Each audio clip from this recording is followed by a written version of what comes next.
कराची में ख़बर शेयर कंदासीं। सपूरा टाउन सचलगोट बार हाउसिंग सोसाइटी में 3 ॾींहनि वारो फैमिली फेस्टिवल शुरू थी पियो, जिते औरतुनि पारां खाधे पीते कपड़नि ऐं सिंधी सकाफ़त सां लाॻापियल रंग बिरंगा स्टॉल लॻाया विया।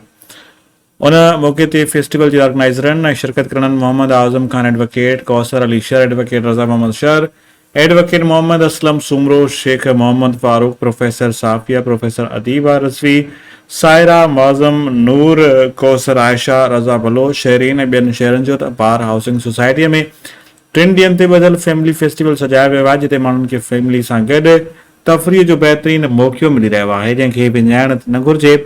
शिरकत करण जो चवणु हो त फेस्टिवल में वॾे अंग में औरतूं हथ सां ठहियल शयुनि, लज़ीज़ सिंधी खाधनि जा स्टॉल लॻाया आहिनि, जंहिं करे माहौल ख़ुशगवार बणिजी वियो आहे। सतन वधीक चवणु हो त फैमिली फेस्टिवल में लॻल रवायती ऐं सकाफ़ती स्टॉलनि इवेंट जी रौनक ॿीणी करे छॾी आहे।